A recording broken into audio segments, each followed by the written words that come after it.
Ok, c'est parti. Bonjour, bienvenue sur la chaîne. Donc, ravi de vous retrouver. Donc, on va voir ensemble en fait aujourd'hui une petite présentation de la nouvelle version de Linux Mint, Linux Mint 19.2 Tina.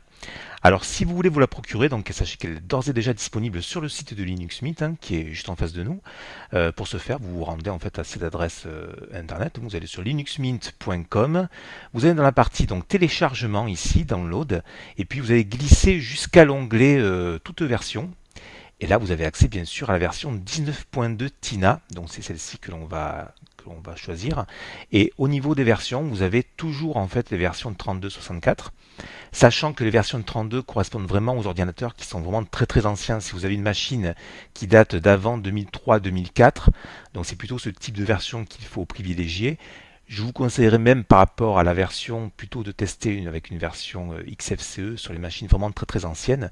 Mais je pense qu'aujourd'hui, en 2019, la plupart des personnes peuvent quasiment sans problème utiliser les versions 64. Alors après, libre à vous, hein, c'est un choix. Sachant que XFCE, donc le bureau XFCE, ben, c'est celui que j'utilise ici moi sur ma MX Linux. Donc voilà ce que ça donne en termes de bureau, hein, un bureau qui est relativement assez classique. La version matée, je vous la montrerai peut-être dans une vidéo ultérieure. Et nous, ce qu'on va faire, c'est qu'on va tout simplement faire la visite, faire le tour de la version Cinnamon. Donc, alors, ce sont des versions bêta. Ce qui implique en fait que ce ne sont pas des versions définitives, donc à déconseiller bien sûr pour tout ce qui est productivité. On va plutôt le réserver à la découverte du système, donc vous pouvez le télécharger, vous pouvez l'installer directement sur votre disque dur et puis faire les mises à jour au fur et à mesure, hein. Ça, vous obtiendrez après une version définitive. D'ici quelques jours, quelques semaines, la version définitive sortira. Mais par précaution, je vous conseille de ne pas travailler de traitement de texte, de tableur ou d'autres types de logiciels sur ces versions bêta car vous n'êtes pas à l'abri d'un crash important. Même si honnêtement depuis plusieurs années que je teste des versions bêta, j'ai jamais eu vraiment de gros soucis, mais par précaution, on préconise plutôt de ne pas les utiliser en productivité. Voilà. Donc nous, ce qu'on va faire, c'est qu'on va passer directement en plein écran parce que ce sera quand même beaucoup plus sympa pour vous, pour la vidéo. Voilà. Alors, qu'est-ce que l'on a dans cette version Linux Mint 19.2 Tina en version 64? Eh bien, on a dès le démarrage le fameux écran de bienvenue de Linux Mint. Alors, qui nous propose tout simplement d'accéder ici au premier pas. On va vous proposer bien sûr peut-être de changer le pilote de votre carte graphique. On va vous proposer de modifier au niveau du gestionnaire de mise à jour les sources, puisque vous savez que par défaut les sources sont britanniques et américaines. Donc par souci de rapidité tout simplement au niveau des serveurs, eh bien, vous pouvez tout simplement lancer donc ce gestionnaire de mise à jour et puis appliquer, choisir en fait localement, hein, que vous soyez en France, en Belgique, dans n'importe quel pays francophone, pays aussi d'Afrique bien sûr, j'en oublie, hein, la Suisse bien sûr, eh bien vous pouvez choisir la source la plus proche de chez vous qui vous garantit bien sûr un débit assez élevé pour faire les mises à jour. C'est toujours agréable de faire les mises à jour assez rapidement. Voilà, après vous avez plusieurs choix, on va vous proposer différentes modifications. Vous avez toujours la documentation ici pour aller farfouiller, hein, prendre des informations. Euh, Moi, ce que je trouve le plus sympa, c'est quand même de découvrir par nous-mêmes le système. Alors, ce qu'on va faire, c'est qu'on va fermer donc l'écran de bienvenue. Vous voyez qu'en fait, on peut choisir de l'afficher ou pas au démarrage. Ça, c'est un choix, hein. Lorsque vous débutez, on a peut-être souvent envie de pouvoir le conserver au démarrage. Et voilà de quoi il en retourne en fait. On se retrouve sur ce type de bureau. Alors donc un bureau assez classique, hein. On est sur Cinnamon 4.2. Donc Cinnamon, c'est l'environnement de bureau propre à Linux Mint. Il a été développé maintenant depuis, me semble-t-il, 2010 ou 2011 de mémoire. Vous me direz dans les commentaires, hein, mais ça commence à faire pas mal de temps maintenant que le bureau est développé, ou plus de 8 ans probablement. Donc il arrive dans sa version 4.2, il arrive vraiment à maturité. On est sur un bureau qui est relativement classique avec un menu ici. Donc les différentes applications, les différents programmes qui sont classés, vous voyez ici accessoires, donc avec la calculatrice, possibilité de capturer son écran, possibilité d'utiliser l'explorateur de fichiers, hein, sous Windows qui correspond ici en fait à, à Nemo, hein, Nemo qui est dans sa version 4.2.1 déjà. Donc rien de bien, on va dire, exceptionnel, on va dire en termes d'amélioration, puisqu'on est sur une version qui tranquillement progresse, se stabilise, devient, on va dire, de plus en plus esthétique, de plus en plus jolie. On a également dans différents programmes. L'avantage avec Linux Mint, c'est que vraiment pour les débutants, vous allez retrouver la plupart des logiciels que l'on retrouve sous Windows ou bien sur macOS, mais ils sont déjà préinstallés. Et ça, c'est vraiment très agréable comparé à certaines distributions Linux qui font soit le choix de ne rien installer du tout. Donc c'est à vous à installer les logiciels. Donc ça peut être aussi une optique, c'est-à-dire que chaque utilisateur installe ses propres logiciels, hein, que ce soit traitement de texte, tableur, base de données. Là, pour le coup, avec Linux Mint, comme sur Ubuntu, on a tout de suite d'emblée, en termes de bureautique, eh bien, les bases de données, Calc, qui est le tableur. On peut démarrer directement, voilà. Dans une version qui est peut-être la version 6 point quelque chose, puisque LibreOffice maintenant, pareil, arrive en termes de stabilité et de maturité sur les versions qui sont vraiment très opérationnelles. Vous vérifiez la version, voilà, 6.0.7.3. Voilà, donc à partir de là, vous pouvez sans problème utiliser vos formules préférées, vous pouvez importer vos documents, vous pouvez travailler donc sur ce tableur. Il n'y a vraiment aucun souci à ce niveau-là, hein, comme sur d'autres systèmes, j'ai envie de dire. Alors on va fermer Nemo, hein, l'explorateur de fichiers, puis on va continuer un petit peu la visite de ce système. Alors Linux Mint, c'est vraiment un système, comme je disais, à conseiller pour les débutants, tout comme Ubuntu. Et d'ailleurs, Linux Mint est basé sur Ubuntu, c'est-à-dire que la base en fait première, c'est une version Debian qui vient de sortir en version 10, que je vous présenterai aussi ultérieurement dans une prochaine vidéo. Donc on a une base Debian. Sur cette base Debian, eh bien, on a Ubuntu qui se sert de Debian pour pouvoir justement faciliter, on va dire, aux primo-utilisateurs, aux débutants, les systèmes Linux. Et l'équipe donc de Linux Mint eh bien, a créé cet environnement de bureau Cinnamon pour encore faciliter l'accès à Linux pour les débutants et c'est vraiment très réussi, hein. C'est vrai qu'au départ il y avait encore des bugs, hein, c'est logique. Comme tout système qui part de zéro, c'est jamais facile au départ d'avoir tout de suite une stabilité flagrante. Là, pour le coup, en fait, on est maintenant avec Linux Mint sur un système qui est vraiment très agréable pour les personnes qui découvrent Linux, parce que on peut tout à fait utiliser cet environnement de bureau en tant que bureau principal en remplacement de Windows et y compris pour le jeu vidéo, puisque alors j'en parlerai un petit peu ultérieurement. Je fais un parallèle par rapport en fait au magazine Linux Identity dans la version Starter Kit qui vient de sortir là le 20 juillet, où justement on a préparé un dossier en fait sur le jeu vidéo sous Linux. Donc si ça vous intéresse, vous pouvez le trouver en kiosque dans n'importe quelle maison de presse. Donc c'est l'édition Starter Kit de Linux Identity qui va vraiment vous présenter Ubuntu 19.04, mais qui va également vous expliquer comment utiliser donc votre version d'Ubuntu au mieux, comment l'agrémenter, comment la paramétrer, notamment pour les débutants. Donc je ferme la parenthèse pub. On va revenir sur Linux Mint 19.2. Donc vous voyez qu'on est vraiment sur un environnement de bureau qui reprend, hein, on va dire, les bases quelque part de Windows 7, même de Windows 10, avec donc différentes catégories ici, des logiciels comme je disais qui sont déjà préinstallés en bureautique, mais dans d'autres domaines aussi, comme le graphisme ici, hein, on peut tout à fait travailler les photos sous GIMP, on a Pix pour classer les photos, on a tout de suite Simple Scan qui va vous permettre de scanner vos documents. Et puis après, on peut aller s'aventurer ici donc au niveau de l'administration. Et c'est ce qu'on va faire. En fait, on va aller voir directement donc les différentes catégories qui vont nous permettre de paramétrer au mieux notre système. Donc on va aller ici sur cette icône-là et puis on va tout de suite arriver ici dans les paramètres système. Alors les paramètres système sont classés en fait en 4 catégories. Donc vous avez la partie plutôt esthétique apparence qui va vous permettre en fait de modifier, de rajouter des effets sur votre machine. Donc vous pouvez vraiment modifier tout ça. Ça peut être sympathique de bidouiller et puis d'améliorer le système. Ça peut être aussi une solution si vous avez peu de mémoire vive et si vous souhaitez limiter au contraire les effets. Donc là vous voyez que je vais revenir un petit peu en arrière sur les effets. Donc ici, tout est activé d'emblée. Si toutefois vous aviez par exemple des soucis de ralentissement, eh bien vous pourriez éventuellement enlever tous ces effets-là de manière à garder en fait un système assez épuré, fonctionnel. Alors ça peut être valable ça sur les netbooks, hein, sur les personnes qui ont des ordinateurs qui sont un petit peu anciens, qui ont un peu plus de 10 ans, 12 ans d'âge.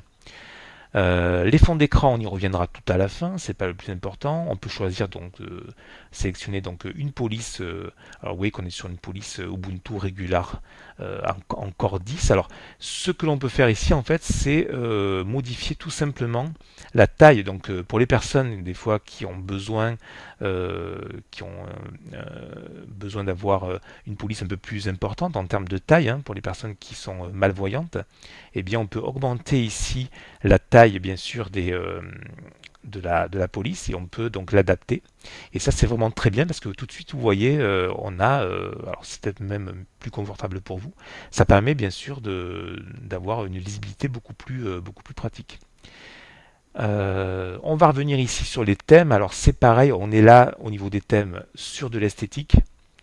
Donc là on peut modifier donc l'aspect, vous voyez des bordures ici tout en haut. Donc on peut choisir un thème plutôt sombre, hein, dark, si on le souhaite, ou bien revenir sur quelque chose de un peu plus clair, voilà, et c'est à vous de voir. Moi j'aime bien le thème dark parce que je trouve que ça met vraiment en valeur en fait l'intitulé.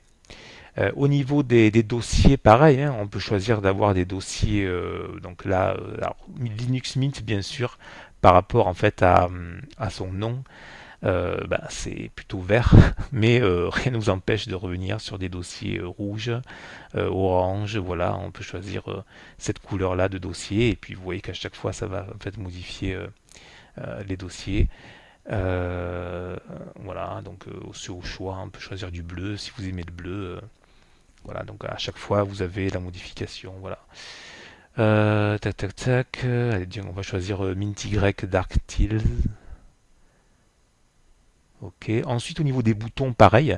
Là, vous avez pléthore, vous avez plein de boutons, plein de choix différents. Donc là, on est sur ce type de bouton, mais on peut choisir ces boutons-là. Donc oula, là, ça, high contrast. Donc ça, c'est un petit peu particulier. On va choisir peut-être brown.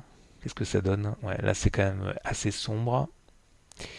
Bon, je vais revenir sur quelque chose d'un peu plus classique quand même. Voilà. Tac, tac, tac. Et Mintix, voilà. Je vais revenir sur l'original, on y verra peut-être un petit peu mieux. Le pointeur, c'est pareil, on peut choisir un pointeur noir, un pointeur blanc, voilà. Et là, on a donc au niveau du bureau ben, la possibilité de choisir au niveau de la barre ici. Là, on est sur Cinnamon. Voilà, on peut revenir. Alors, ça, c'est l'original, hein, je crois. Cinnamon était comme ça à l'époque, au départ. Voilà. Donc, ça, c'est les années 2010-2012. Et on peut ici choisir bah, comme ça, différents thèmes. Donc, vous voyez qu'on peut vraiment passer la journée. Voilà, pour ceux qui aiment le mauve, si vous voulez, vous pouvez modifier votre environnement de bureau. Voilà, comme ça. Ou Mint Y Dark, moi j'aime bien aussi, je trouve ça assez sympathique. Moi j'aime beaucoup le noir, donc après derrière, chacun, les goûts et les couleurs, hein, chacun fait comme il veut, voilà. Donc on va rester sur du dark comme ça. Donc ça c'est plutôt pour la partie, comme je disais, partie esthétique, hein, on est vraiment sur la partie apparence. Après vous avez donc la partie accessibilité. Donc là c'est pareil pour les personnes qui sont en situation de handicap, donc on peut choisir de modifier le contraste. Ça va permettre ben, d'améliorer la vision, hein. On peut choisir grand texte par exemple. Donc là en fait ce qu'ils ont fait c'est que ce sont les paramètres de la catégorie que l'on a vu tout à l'heure qui sont déjà quasiment programmés, préparés, et vous n'avez plus avec un curseur en fait à les modifier, et ça vous permet comme ça d'avoir voilà, un accès à des textes beaucoup plus grands. Donc pour les personnes qui sont en situation de handicap, les personnes qui sont, comme je disais, malvoyantes, eh bien ça permet justement d'y voir un petit peu mieux. On a même la possibilité d'utiliser un lecteur d'écran Euh, voilà, donc c'est très bien. Donc on va le désactiver. J'espère qu'il va pas nous dire lecteur d'écran désactivé. Il va-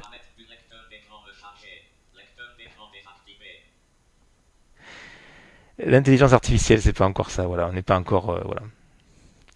Donc on est rassuré. On n'est pas encore à l'époque de Terminator. On n'aura pas encore de robots en métal qui risquent d'attenter nos vies. C'est bon. Donc activer le zoom, ça peut être cool aussi. Donc pour zoomer en fait sur des parties de voilà au niveau des loupes. Donc ça peut vraiment être pas mal. On peut utiliser donc une loupe au niveau de la souris normalement. Tac tac tac. Ça permet logiquement de d'agrandir le texte. Modification de la roulette. Désactiver. Super. Ah oui, voilà, parce que c'est en fait c'est par rapport à la touche Alt normalement. Alors, et on peut faire déplacer le curseur, c'est basé le contenu. Donc niveau de alors bande horizontale, carré et défilement du bord. Donc on va utiliser la touche super en fait. Et normalement si j'appuie.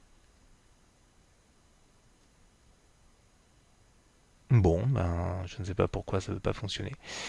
Donc on est sur une version bêta. Ben écoutez, autant pour moi. Donc hop, on va désactiver ici le zoom. Voilà. Après au niveau du clavier, c'est la même chose. On peut modifier ici pas mal de choses. Donc on peut utiliser un clavier, voilà, utiliser le clavier visuel. Donc ça peut être bien aussi. Vous voyez, il y a pas mal vraiment de choses. On peut donc disposition du clavier mode tablette tactile complet. Donc on peut vraiment rajouter ici. Donc vous allez avoir différentes possibilités en termes de clavier. Euh, Assistance pour la frappe également. Euh, donc traiter une séquence de touches de modification comme une combinaison. Donc on peut vraiment paramétrer pas mal de choses. Pareil pour la souris. Donc c'est vraiment, on peut vraiment paramétrer comme on veut son système. Donc pour les personnes, voilà, et là du coup on va revenir ici au niveau de l'accessibilité. Je vais supprimer l'assistance à la frappe. Je vais revenir ici sur clavier. Je vais le retirer. Voilà. Donc vous voyez que on peut vraiment adapter en fait cette Linux Mint en fonction d'un handicap particulier en termes de saisie pour pouvoir au mieux en fait travailler sur sa machine. Après donc on a toujours dans les préférences la possibilité de rajouter des applets, c'est-à-dire des petits programmes qui vont plus ou moins vous faciliter la vie. Donc météo, le Bluetooth, etc. Donc là, je trouve que c'est vraiment pas mal parce que vous voyez que dans la barre des tâches ici, on n'a pas grand-chose. On a en bas à droite, ben, on a l'horloge tout simplement, la possibilité de travailler sur le son. Alors pareil pour les paramètres sonores, si vous avez des systèmes 2.1, 5.1, etc., vous allez pouvoir modifier tout ça hein, en termes, voilà, tac tac tac. Donc on a les différents sons ici. Oui. Ok. Voilà, donc possibilité d'entrée, de sortie. Voilà, donc là vous pouvez modifier si vous avez des systèmes, comme je disais, 2.1, donc 5.1 pour les amateurs de cinéma avec le caisson de basse, etc. Voilà, donc on peut tester le son.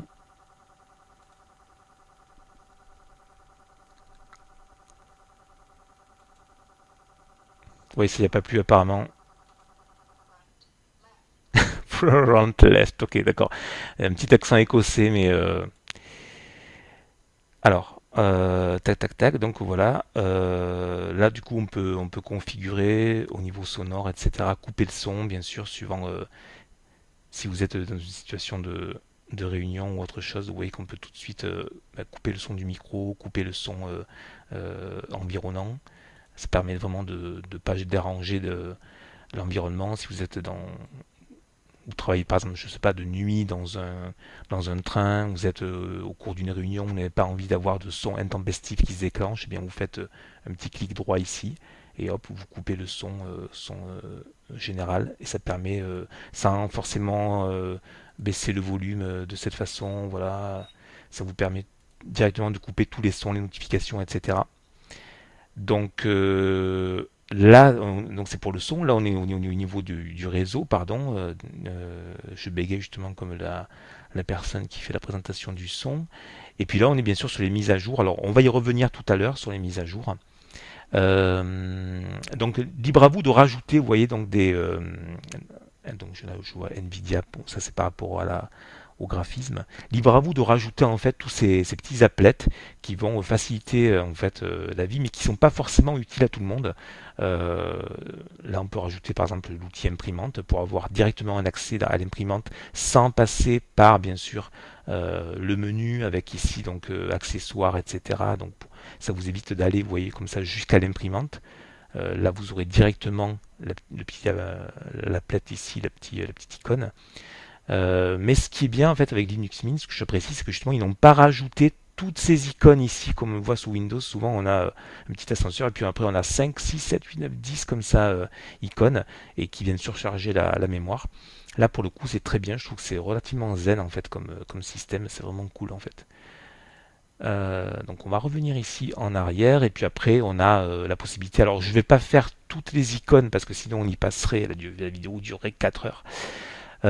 Donc on a la possibilité de choisir les applications au démarrage, la possibilité d'utiliser des coins intelligents. Alors les coins intelligents, je les ai déjà paramétrés plus ou moins, donc ça permet justement d'avoir accès ici au niveau du bureau. Vous voyez, hop, je peux utiliser plusieurs bureaux. Donc là, je suis sur les paramètres, mais je peux choisir ici d'aller sur mon espace de travail numéro 2 et puis par exemple d'ouvrir mon navigateur tout simplement.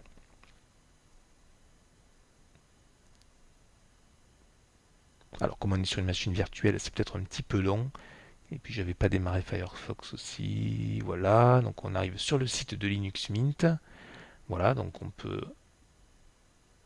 Voilà, là vous travaillez, vous choisissez vos onglets, vous travaillez. Puis si vous souhaitez en fait, donc vous avez un bureau qui est relativement zen, hein, puisque vous avez votre navigateur en plein écran, mais ça peut être un tableur, un traitement de texte, vous êtes en train de travailler sur un texte. Hop, là, vous faites juste, vous déplacez votre souris ici sur la gauche, et vous avez ici accès en fait à tous les bureaux. Euh, On peut refaire une démonstration avec l'espace de travail numéro 3 par exemple. Voilà, imaginons que là j'ai besoin de rédiger un rapport ou un courrier, donc je vais dans la partie bureautique, je vais ouvrir LibreOffice Writer ici. Voilà, donc je suis en train de rédiger ici, je rédige tranquillement mon rapport, etc. Voilà. On peut même l'agrandir, voilà, donc vous voyez que c'est vraiment un traitement de texte comme Word, hein, exactement. C'est exactement la même chose. On le retrouve ici.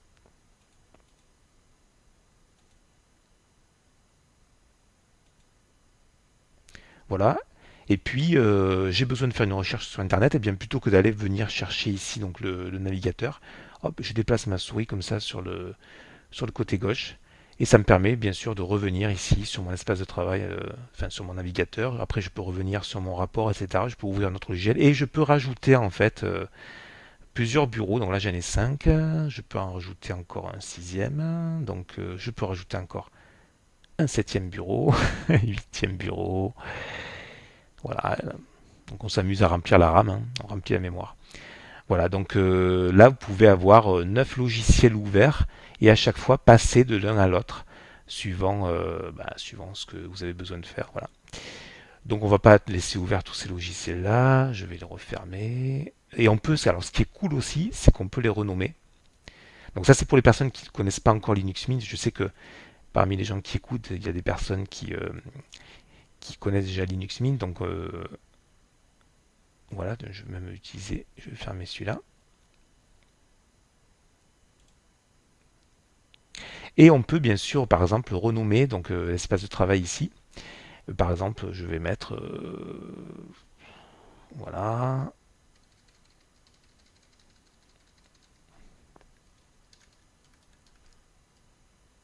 bureau principal.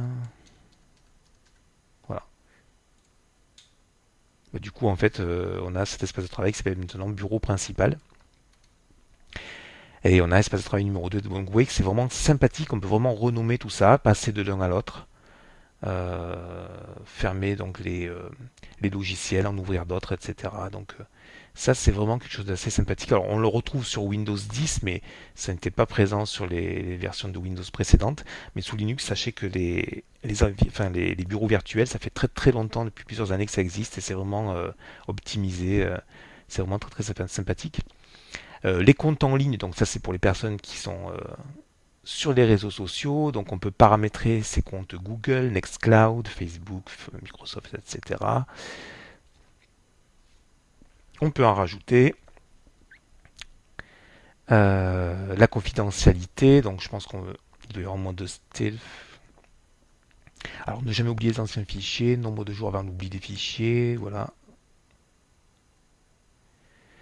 Le réglage de la date et de l'heure, mais en général ça se fait une fois pour toutes. Détail du compte. Donc ça correspond en fait. Vous choisissez votre image. Voilà, vous pouvez rajouter, chercher une image si vous voulez mettre. Euh, allez hop, on a marché sur la lune, donc on va s'actualiser comme ça. Voilà. Ensuite, l'économiseur d'écran, donc les espaces de travail, on les a vus. L'ajuster de position des fenêtres, les différentes langues. Alors ça c'est pour les personnes qui ont besoin de travailler par exemple sur deux, trois langues différentes. Imaginez que vous soyez à la fois obligé de faire un rapport en français, en anglais, donc vous avez peut-être besoin d'avoir le clavier anglais à un moment donné, ou le clavier français, ou bien le clavier dans une autre langue. Donc libre à vous de rajouter en fait au niveau des régions. Vous voyez, vous pouvez rajouter, supprimer des langues. Alors pour ce faire, bien sûr, il faut utiliser le mot de passe utilisateur. Voilà. Tac, tac, tac. Ensuite, euh,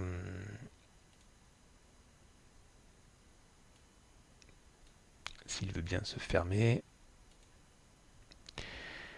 Le tableau de bord également, donc on peut choisir d'avoir un tableau de bord différentes hauteurs, plus petit, plus grand, donc ça correspond au tableau de bord qui est ici en orange. On peut choisir de réduire en fait le tableau de bord. Alors ça peut être bien quand vous avez par exemple un netbook ou bien un tout petit écran. Ça peut être intéressant à ce niveau-là parce que pour essayer d'avoir le moins de hauteur possible.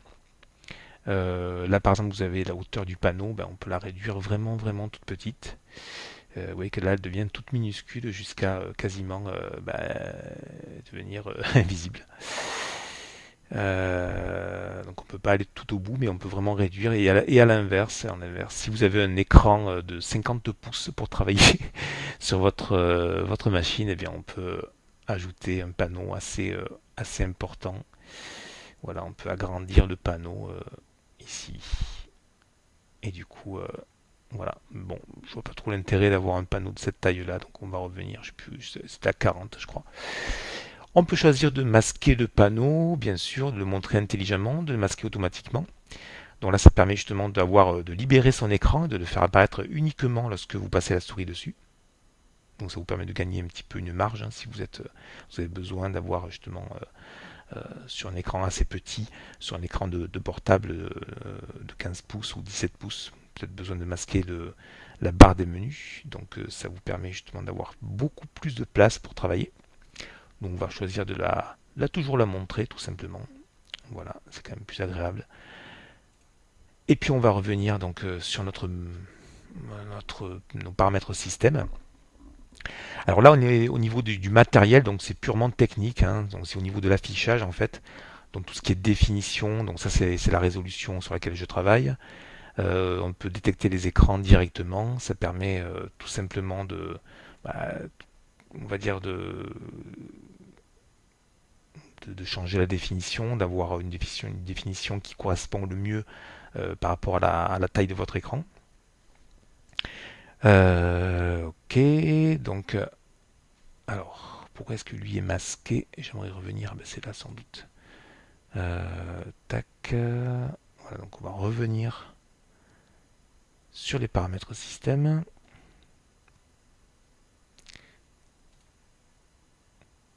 Voilà. Donc la possibilité d'activer et désactiver le Bluetooth, le clavier, donc on l'a vu. Alors ça c'est plutôt l'agencement du clavier. Dans une même langue, vous savez qu'il y a plusieurs types de claviers différents, suivant les lettres qui sont agencées. Que vous soyez, si vous utilisez le français québécois, le français de France, euh, etc. Donc vous avez à chaque fois la possibilité d'agencer le clavier en fonction de votre pays et en fonction, ici on peut rajouter, par exemple là j'ai choisi français AZERTY, mais dans le français vous avez plusieurs types d'agencement. Voilà, vous voyez que même au niveau de l'allemand, il y a différentes. Vous avez l'allemand classique, l'allemand autrichien, suivant le type de clavier que vous avez. Donc c'est vraiment intéressant. Vous voyez qu'il y a, même pour le Cameroun, hein, vous avez euh, différents agencements qui sont possibles. Donc ça c'est vraiment très très précis, très très utile pour la région où vous travaillez.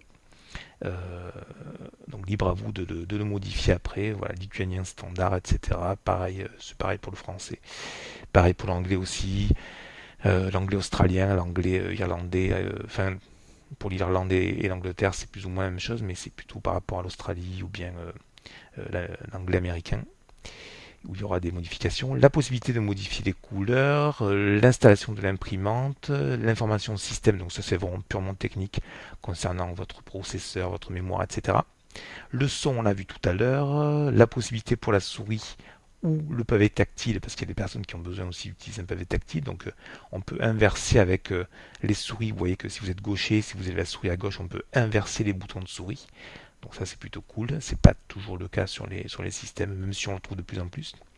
La possibilité de paramétrer une tablette graphique que je n'ai pas, et on terminera par la partie administration. Donc, alors, ça c'est la partie que l'on a vue tout à l'heure au niveau du démarrage, puisque au niveau de l'accueil, en fait, on avait, si vous vous souvenez, au niveau de l'écran d'accueil, on avait les mêmes catégories d'administration. Alors, Linux Mint fait le choix, en fait, Clément Lefebvre, qui est le chef de projet, fait le choix de présenter, en fait, au niveau des premiers pas, eh bien, cette partie-là, administration, parce que ça permet, si vous voulez, en cas de soucis graphiques ou en termes de mise à jour, tout de suite de régler les problèmes pour après justement se lancer dans la découverte du système. Donc vous voyez qu'on retrouve plus ou moins les mêmes programmes ici tout de suite au niveau de l'accueil.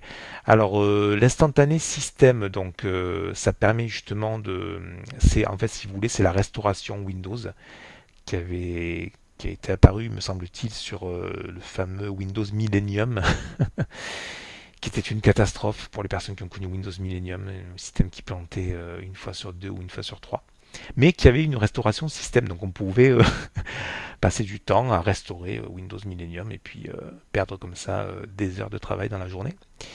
Alors ça marchait très bien sur Windows XP, donc ça permet justement de faire une photographie instantanée de votre système à un moment donné. Et grâce à ça, vous pouvez récupérer en cas de modification majeure sur le système, hein, installation de logiciels, installation de pilotes graphiques, etc. Vous pouvez récupérer votre système en l'état, on va dire quelques minutes avant le crash, si jamais il y a crash. C'est très utile, c'est très gourmand en ressources. Je veux dire, c'est assez long à faire, mais ça peut vous permettre de récupérer un système. Par contre, bien sûr, ça prendra de la place sur votre disque, que ce soit un SSD ou que ce soit un système mécanique, puisque à chaque restauration, à chaque point de restauration, vous allez avoir besoin de plusieurs mégaoctets pour pouvoir enregistrer le système tel qu'il est à un moment donné. Voilà, donc on a fait un petit peu le tour des paramètres système de cette Linux Mint 19.2 Tina. Donc on va fermer ici les paramètres système. Donc vous voyez qu'on a vraiment ici le poste de travail comme sous Windows, hein, avec bien, le dossier personnel, avec vos documents, images, etc. Alors forcément là c'est vide puisque je viens à peine d'installer le système pour les besoins de la démo. Donc vos fichiers téléchargés seront présents ici. Libre à vous après de les déplacer ailleurs. La partie publique, hein, pour le partage de fichiers, bien sûr, dans l'entreprise ou même à la maison. La partie vidéo, musique, etc. Donc vous voyez qu'il n'y a rien de bien, on va dire, nouveau par rapport au système comme Windows. Le système de fichiers avec le disque dur, bien sûr. Voilà. Ah oui, je voulais vous montrer également, alors le navigateur, je vais faire l'impasse sur Firefox, je pense que tout le monde connaît Firefox bien sûr. On va aller visiter en fait le gestionnaire de logiciels parce que ça en fait, ça correspond en fait au magasin d'applications hein, des différents ou autres différents stores, hein, que ce soit l'Apple Store, etc. Sur Apple, vous avez, enfin sur sur les smartphones, Google Play sur les smartphones, bien sûr Android.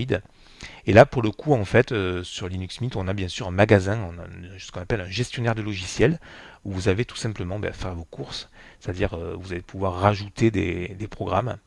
Vous choisissez votre programme. Alors, les programmes sont assez bien classés hein, par catégorie. Alors, je vais revenir à ce que je disais tout à l'heure par rapport à Steam, donc par rapport aux jeux vidéo. Donc, on peut jouer sous Linux aux jeux vidéo. Notamment avec maintenant l'application avec Vulkan, hein, qui est une application qui permet justement de regrouper en fait, si vous voulez, au niveau des développeurs, ça leur permet de ne plus avoir à faire de portage à la fois sur Windows et sous Linux. C'est-à-dire qu'ils vont développer une fois pour toutes avec l'application Vulkan qui va vraiment aller au cœur de la carte graphique et qui va, que vous soyez sous Linux ou que vous soyez sous Windows, dans les prochaines semaines, les prochains mois, les années à venir, eh bien, on n'aura plus de différence en termes de jeu. Vous allez pouvoir passer par des plateformes comme Steam, comme Epic Game Store, etc. Ou Lutris aussi, qui va regrouper à la fois l'Epic Game Store et Steam, et ça va vous permettre tout ça bien sûr de pouvoir jouer de façon tout à fait transparente, aussi bien sous Linux que sous Windows. Voilà. Donc l'argument aujourd'hui qui dit que non, non, je n'ai pas envie de passer sous Linux parce que j'ai encore besoin de... Je suis un hardcore gamer et j'ai besoin de jouer, ben en fait c'est plus tout à fait vrai puisqu'on peut aujourd'hui jouer à l'Epic Game Store et à Steam sous Linux, donc il n'y a aucun intérêt forcément à conserver éventuellement une version de Windows qui prend de la place sur un disque dur lorsque vous avez trouvé votre distribution, on va dire, qui vous convient. Voilà, donc après, on a des suggestions ici en termes de programmes, hein, Blender, hein, pour faire tout ce qui est animation. On peut faire des dessins animés sous Blender, on peut faire pas mal de choses. Faire des petits films, ou Winnet, donc, qui n'est pas un émulateur, qui est arrivé, me semble-t-il, je crois, en 2007. Donc c'était avant Steam et qui, à mon avis, sera de moins en moins utilisé parce que justement avec l'application Vulkan, eh bien, les gens utiliseront directement les logiciels des magasins de jeux vidéo que sont Epic Game Store ou Steam. Banshee pour la musique, Skype vous connaissez déjà, WhatsApp bien sûr, hein, pas de souci. Inkscape, Stellarium que je vous conseille, qui est vraiment formidable pour les personnes qui aiment justement découvrir la voûte céleste. Hein, vous voyez qu'on a pas mal de commentaires ici. Nice software, excellent, génialissime, rien à dire, etc. Donc vous avez à chaque fois le logiciel qui est présenté. Vous avez, voilà, il est classé de 0 à 5 étoiles. Vous avez la possibilité de télécharger avec le nombre de mégas ici. Vous cliquez, vous installez comme sur les magasins d'applications des smartphones ou des autres systèmes. Voilà, c'est assez simple d'accès. On peut se classer par catégorie. Donc il y a les jeux ici, sciences, éducation, etc. Donc, alors il y a plein, il y a des dizaines, des centaines de logiciels. Donc on peut aller faire un tour dans sciences, éducation par exemple. Si vous avez des enfants en bas âge, eh bien, il y a pas mal de trucs qui sont intéressants. Voilà, jeu d'apprentissage du clavier pour les tout petits, j'ai compris pour les élèves de primaire. Après, vous avez de la musique, vous avez TextMat ici. Il y a même des niveaux collège aussi, me semble-t-il. Je ne sais plus à quel endroit c'était. Peut-être dans la partie éducation ici, précisément. On a Scratch, bien sûr. Enfin, il y a plein de logiciels qui vont, voilà. Donc, même si c'est un petit peu la période des vacances, eh bien, voilà. Donc, on a toute la partie mathématique où peut-être on va retrouver GeoGebra quelque part par là. Euh, je sais pas comment c'est classé. Non, c'est même pas classé par ordre alphabétique. Si, peut-être. Bref, vous avez l'embarras du choix ou le choix de l'embarras, enfin, comme vous voulez. Vous avez plein de petits programmes spécifiques. Vous avez des programmes donc au niveau de l'éducation, comme je disais, au niveau de l'électronique aussi pour les gens qui font de l'électronique, donc qui peuvent voilà avec KiCad, je pense que ça permet de faire des schémas électroniques. Donc vous voyez que c'est vraiment assez pointu en fait. Hein. Vous avez vraiment la possibilité. Vous voyez que on peut comme ça allez explorer les logiciels et vous allez vraiment trouver votre bonheur, hein, que ce soit en termes de cuisine, de photographie, d'électronique, donc ce gestionnaire de logiciels, en fait, il est vraiment très bien pour tout le monde, hein, j'ai envie de dire de l'élève de primaire jusqu'aux parents, jusqu'aux différentes professions, hein, que vous soyez artisan, que vous soyez enseignant, que vous soyez euh, agriculteur, maçon, etc. Il y aura toujours un logiciel ici qui vont vous permettre, vous voyez, même des logiciels de gestion, je crois, normalement. Alors je crois qu'ils sont dans la partie bureautique, me semble-t-il, tout ce qui est gestion, comptabilité, etc. Tac, tac, tac. Sinon, alors si vous cherchez par exemple un logiciel de comptabilité, on peut tout à fait taper en fait, voilà. Voilà, puis en train de chercher dans les dépôts, recherche en cours, dans les dépôts de logiciels, veuillez patienter. Donc après, il va vous proposer donc les différents logiciels de comptabilité qui vous permettent justement de faire de la gestion. Voilà, et c'est pareil pour la photo. Voilà. Si comme moi vous aimez la photo ou l'image, vous tapez photo et vous aurez donc les différents logiciels de photo. Pareil pour le son, pour les musiciens, pour les personnes qui veulent travailler sur leur ordinateur. Voilà. Vous voyez qu'il y a plein de programmes ici à découvrir, hein, photofiltres, etc. Bon, je vous laisse découvrir tout ça, parce que sinon on pourrait passer des heures en fait. Vous voyez que c'est assez passionnant. Donc on va fermer le gestionnaire de logiciels, parce que je pense que la vidéo commence déjà à être un petit peu longue. On va revenir au bord de la piscine. Je pense que vous n'allez pas tarder à y aller aussi, si vous trouvez un point pour vous rafraîchir en cette période de chaleur. Mais bon, c'est l'été, c'est logique qu'il fait chaud. C'est agréable, faut en profiter. Et je vais terminer, je pense, sur... alors, donc là, on peut verrouiller l'écran, on peut se déconnecter, on peut quitter, voilà, hein, c'est ici qu'on ferme son ordinateur. Je regarde si je n'ai rien oublié. J'ai dû oublier des choses, vous me direz en commentaire. Peut-être le terminal, bon, ça, je vais y revenir tout de suite. Et on va finir sur les fonds d'écran, en fait, de cette version. Donc, clic droit, modifier l'arrière-plan du bureau. Et on va finir par une présentation des différents fonds d'écran, puisque à chaque version, vous voyez, de Linux Mint, on a donc des fonds d'écran qui sont proposés ici. Donc ils sont assez jolis, hein, souvent. Vous voyez qu'on a quand même des définitions assez hallucinantes. C'est énorme. 7952 par 4472. Je peux dire que l'écran de café, on a vraiment l'impression d'être devant, quoi. Donc ça, je vous laisse le découvrir, hein. Donc il y a pas mal de fonds d'écran qui sont assez jolis. Donc on va revenir sur la version Tina et puis on va faire un petit tour de ces fonds d'écran. Voilà, avec une vue donc d'un champ vu de dessus, hein, par drone j'imagine, ou par hélicoptère ou avion. Euh, alors, ce que j'aimerais c'est faire le tour tout simplement sans avoir à afficher ici.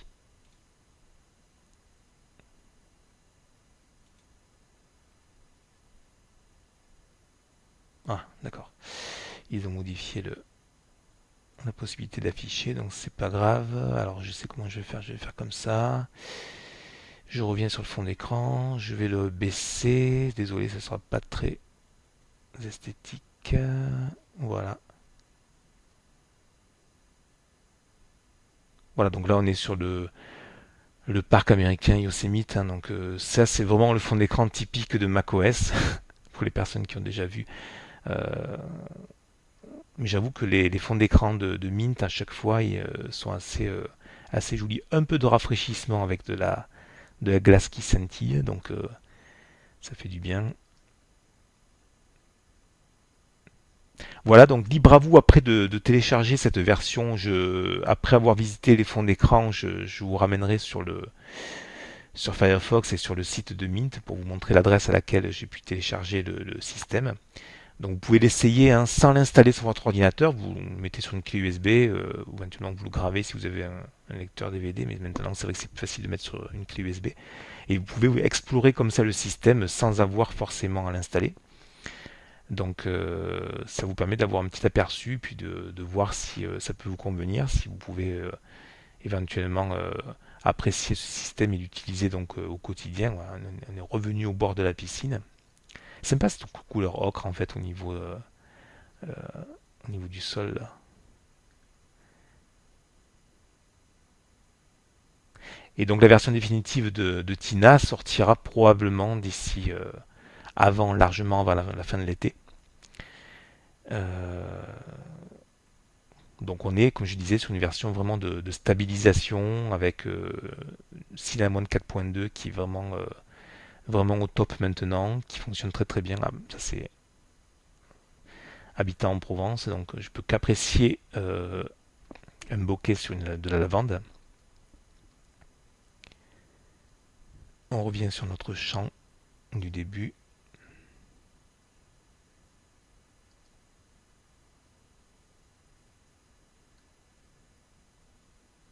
Donc vous me direz en commentaire si vous connaissez déjà Linux Mint, si vous l'appréciez.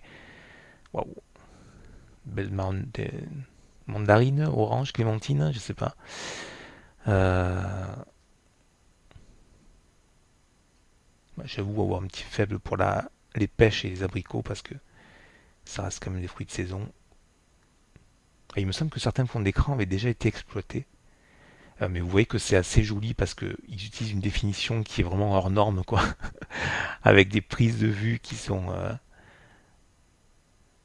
une quantité de pixels qui est énorme, ce qui fait que les images sont assez jolies. Bon, là, c'est bien sûr qui ne voudrait pas qui ne voudrait pas se rafraîchir ici, donc sur cette rivière là.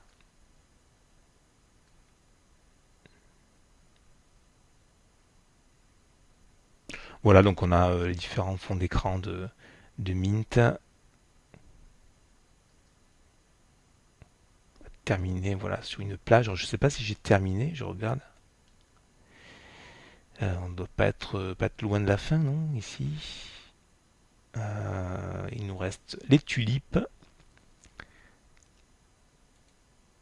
une fleur sauvage et de la mousse. Ok. Bon, allez, on va terminer sur la plage, c'est de circonstance. Voilà, comme ceci. Et puis, on va revenir ici au niveau du bureau. Je vous remontre donc le- l'endroit donc où j'ai récupéré donc le site de Mint. Tac tac tac tac. Donc on va aller sur Linux Mint.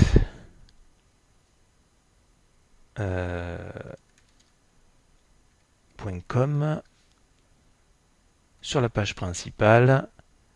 Voilà, donc on va directement sur Download et après vous allez, comme je disais, donc sur toute version. Et puis ensuite vous allez sur Tina ici et vous allez pouvoir récupérer bien sûr. Alors moi j'étais sur la version que nous avons vue, c'est la version bêta de Cinnamon, mais sachez qu'il y a aussi dispo la version Mate pour les systèmes qui sont peut-être un peu, on va dire un peu plus juste en mémoire vive. Et ensuite on a la version XFCE. Donc en fait si vous voulez de bas en haut, pour les ordinateurs anciens, on privilégiera donc XFCE. Pour les ordinateurs un peu plus récents, qui ont on va dire 6-7 ans peut-être maté, puis pour les ordinateurs qui sont vraiment très très récents, si vous avez 4 Go de mémoire vive ou 8 Go, n'hésitez pas à prendre Cinnamon, même si Cinnamon aujourd'hui en fait consomme de moins en moins de mémoire. Ça c'est vraiment pas mal par rapport aux versions précédentes. À un moment donné il était assez gourmand ce bureau, et là pour le coup ils ont vraiment fait des efforts en termes de consommation de mémoire vive. Voilà. J'espère que j'ai pas été très trop long. J'espère que cette petite visite guidée de Linux Mint, Tina, vous donnera envie de la tester. Voilà. Écoutez, merci d'avoir tenu le coup jusqu'ici. Puis je vous dis à très bientôt pour une prochaine vidéo sur un sujet que je ne connais pas encore pour l'instant, mais je vous présenterai probablement dans un futur proche Debian 10 et puis peut-être de quelques films que j'aurais vus au cinéma ou bien voilà. Mais écoutez, merci d'avoir tenu le coup jusqu'ici encore une fois, et puis je vous dis à très très bientôt sur la chaîne. Merci de votre fidélité, à très bientôt, au revoir.